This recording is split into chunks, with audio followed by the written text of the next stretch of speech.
প্রিয় দর্শক, সাজ্জাদ কাদিরের প্রীতি এবং শুভেচ্ছা নিন। এই মুহূর্তে আপনাদের সামনে কথা বলবো বিএনপি চেয়ারপারসন বেগম খালেদা জিয়া সপরিবারে দেশে ফিরছেন। তারেক রহমান কবে, এই প্রসঙ্গটি নিয়ে কথা বলবো। আপনারা ইতিমধ্যেই গণমাধ্যমের কল্যাণে জেনে গেছেন যে সোমবার সন্ধেবেলা লন্ডন থেকে ঢাকার উদ্দেশ্যে বেগম খালেদা জিয়া রওনা দিচ্ছেন, তার সঙ্গে তার দুই পুত্রবধূ, শুধুমাত্র বিএনপির ভারপ্রাপ্ত চেয়ারম্যান তারেক রহমান ছাড়া। অর্থাৎ মঙ্গলবারে দিনের প্রথমার্ধে তিনি দেশে ফিরে আসছেন। দেশে ফিরে তিনি যথারীতি গুলশানের ফিরোজায় উঠবেন এবং তার পুত্রবধূ, সম্ভবত ছোট পুত্রবধূ তার সাথেই থাকবেন। বড় পুত্রবধূ ধানমন্ডিতে তার বাবার বাসায় উঠবেন এবং বড় পুত্রবধূর নিরাপত্তার জন্য সরকারের কাছে আবেদন করা হয়েছে বিএনপির পক্ষ থেকে এবং 4 স্তরের নিরাপত্তা। উল্লেখ্য যে বড় পুত্রবধূ বা মিসেস তারেক রহমান, ডক্টর জোবাইদা রহমান, তিনিও কিন্তু 17 বছর পর দেশে ফিরছেন। জনাব তারেক রহমান সস্ত্রীক 17 বছর আগে দেশ ত্যাগ করে চলে গেছিলেন। আজকে তারা দেশে ফিরছেন। তারা দেশে আসবার ফলে রাজনীতিতে কি পরিবর্তন হবে, কিংবা তারেক রহমান একসঙ্গে আসছেন না কেনই বা তারেক রহমান একা লন্ডনে থেকে যাচ্ছেন, যেটি মনে হয় যে তারেক রহমানের দেশে ফিরতে এখন আর কোনো বাধা নেই, আইনি কোনো ঝামেলা নেই, মামলা নেই, সাজাপ্রাপ্ত মামলা নেই। কমপক্ষে গত 1 মাস আগে সকল মামলা থেকে তারেক রহমান খালাস পেয়েছেন। সেই জায়গায় তিনি যদি এখন দেশে আসেন, কোনো সমস্যা হবার কথা নয়। কিন্তু তারপরেও যেটি ধারণা করা যায় যে তিনি তার মাতা এবং তার পুরো পরিবারকে দেশে পাঠাচ্ছেন একটা টেস্ট হিসেবে দেখবার জন্য। তারা বুঝতে চাইছেন বা বিএনপি বুঝতে চাইছেন, কিংবা বেগম খালেদা জিয়া পরিবার বুঝতে চাইছেন যে সরকার তাদের সাথে আসলে কি আচরণ করে। যদি ইতিবাচক আচরণ করে, আমরা ধারণা করি যে তারেক রহমান সর্বোচ্চ 1 মাসের মধ্যে দেশে ফিরে আসবেন। এখন প্রশ্ন হলো যে বেগম খালেদা জিয়া পুরো পরিবার সহ দেশে ফিরে আসছেন, রাজনীতিতে তাদের ভূমিকা কি হবে?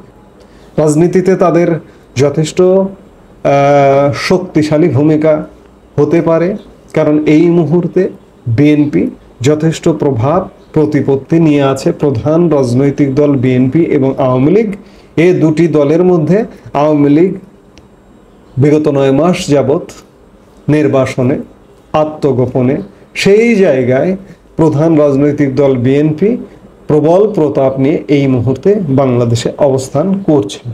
কিন্তু একটি জায়গায় দুর্বলতা আছে, যে আওয়ামী লীগ ক্ষমতা থেকে চলে যাবার সাথে সাথে স্বাভাবিকভাবে প্রধান বড় রাজনৈতিক দল বিএনপি ক্ষমতা প্রত্যাশী। কিন্তু আজকে পরিস্থিতিটা এমন দাঁড়িয়েছে যে বিএনপি আসলে কবে ক্ষমতায় আসবে, কবে আদৌ ক্ষমতায় আসবে কিনা, কিংবা আদৌ নির্বাচন হবে কিনা, এমন একটি সংশয় সন্দেহ দেখা দিয়েছে।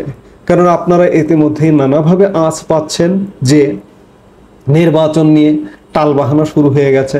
আজকে 9 মাস হয়ে গেছে, এখন পর্যন্ত নির্বাচন নিয়ে সুস্পষ্ট কোনো রোডম্যাপ ঘোষণা করেনি অন্তর্বর্তীকালীন সরকার। শুধুমাত্র সংস্কারের অজুহাতে নির্বাচনের একটি মূল্য ঝুলিয়ে রেখেছে, যে মূল্যটা এই 25 ডিসেম্বর অথবা 26 জুনের মধ্যে। আবার এই কথাটাকেও বিশ্বাস করা যায় না পুরোপুরি।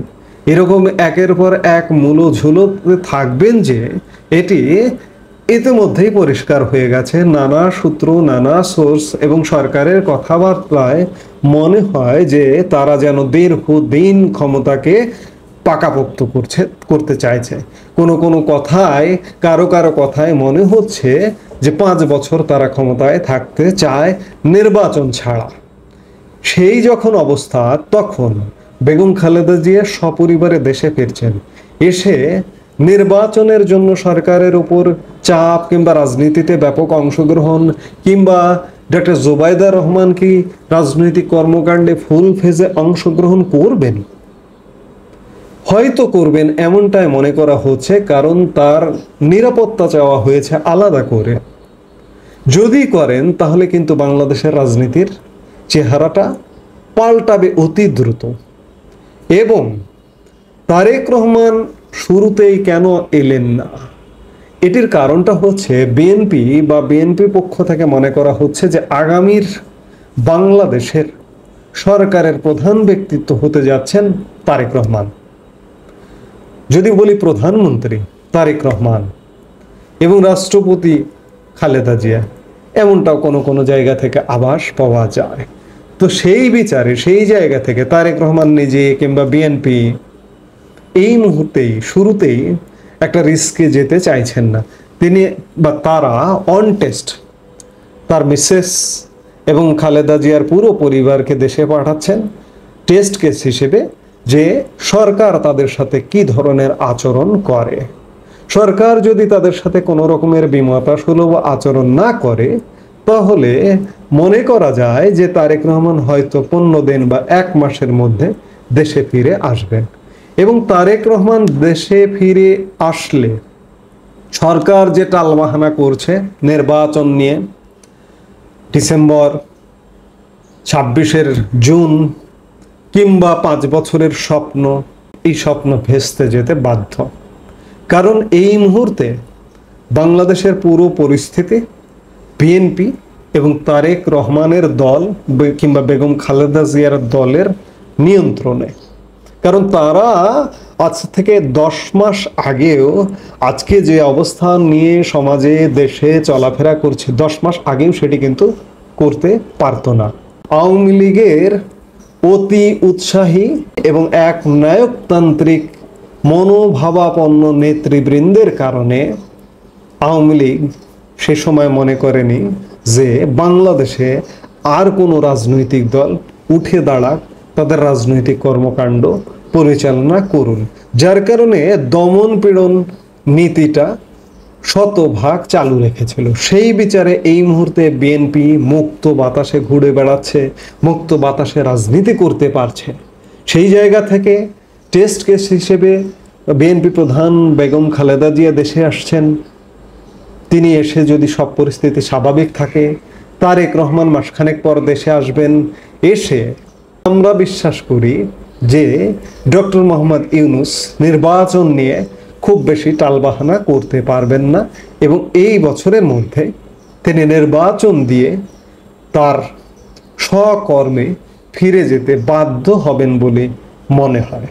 এখন এই সব কিছু দেখবার জন্য বেগম খালেদা জিয়া তার পুত্রবধূদের নিয়ে দেশে ফেরা এবং তার পরবর্তীতে তারেক রহমান দেশে ফেরা পর্যন্ত আমাদের দেখতে হবে আসলে দেশের পরিস্থিতি কোন দিকে যাচ্ছে। এই মুহূর্তে এ পর্যন্তই। সবাই ভালো থাকুন, সুস্থ থাকুন। আমাদের ভিডিওগুলো নিয়মিত পেতে সাবস্ক্রাইব করুন Sajjad Kadir and the legends YouTube channel এবং লাইক, কমেন্ট, শেয়ার করে সাথে থাকুন।